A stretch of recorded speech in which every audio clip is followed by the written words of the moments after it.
Без них не было бы украинской революции. Для видеокамер западного мира они были героями. Американский дипломат пришел даже, чтобы предложить хлеб для них.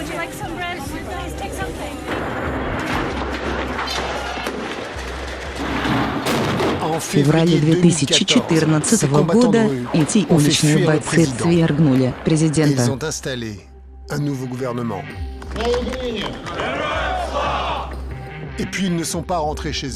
Хорошо вооруженные, они стали угрозой для правительства. А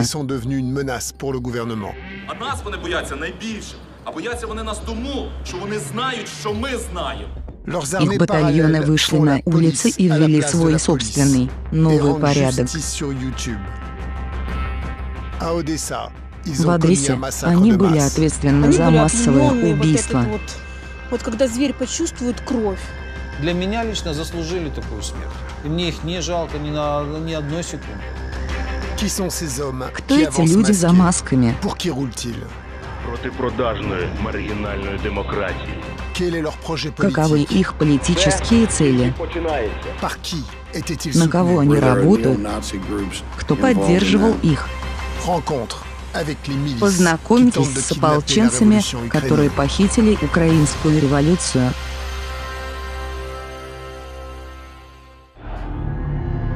Фильм Пола Морейра.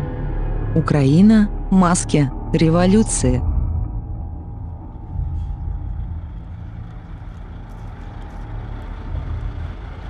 Les premiers que je vais rencontrer sont les miliciens du secteur droit.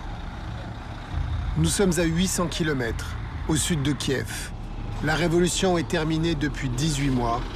Les miliciens viennent de prendre le contrôle de la frontière entre l'Ukraine et la Crimée.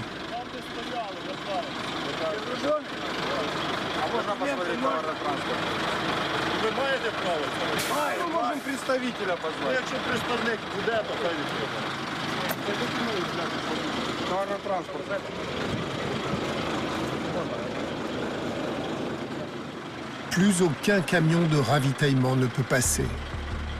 Des centaines de véhicules sont bloqués sur des dizaines de kilomètres.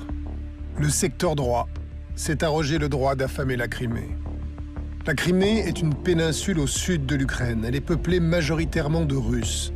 Après la révolution ukrainienne, sa population a massivement voté par référendum son allégeance à la Russie. La Crimée est désormais un territoire russe.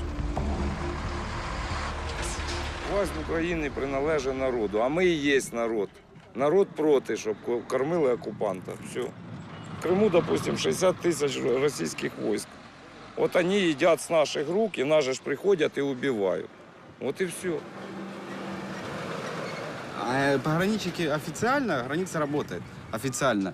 Проезжайте, пограничники говорят, без проблем. Но вот если вы пройдете этот кордон, а этот кордон обещает, что будет там, принимать меры, если мы начнем в наглую ехать. Как мы можем пойти против людей с автоматами и с коктейлями без ничего? Что мы можем сделать?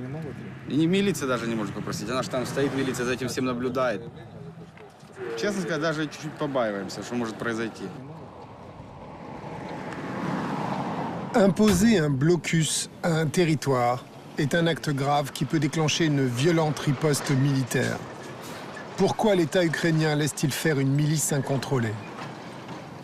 Как полицейский, моя задача – это охрана жизни украинских граждан. Le rôle des paramilitaires est mystérieux.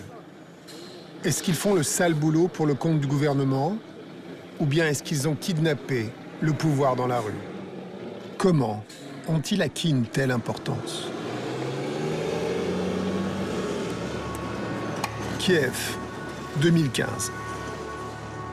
La place Maidan, où s'est déroulée la révolution, a retrouvé son visage habituel. En apparence, rien n'a vraiment changé. Le nouveau président, Porochenko, et son premier ministre, le jeune banquier Yatsenyuk, sont des vétérans de la politique ukrainienne. Quoi de neuf alors? La nouveauté, c'est un gouvernement qui a coupé ses liens avec la Russie et s'est tourné vers les Américains. Symbole de ce rapprochement, la ministre des Finances, Nathalie Yaresko, c'est une ancienne diplomate américaine. Elle a dû se naturaliser ukrainienne pour prendre ses fonctions. The United States of America is one of the strongest allies of Ukraine in our fight for our freedom, for our liberty and for our independence. Mais le plus frappant dans la Nouvelle-Ukraine, ce sont les portraits de ces hommes le long des rues. Ceux qu'on appelle les héros. Souvent membres des milices paramilitaires, ils ont permis le changement de régime.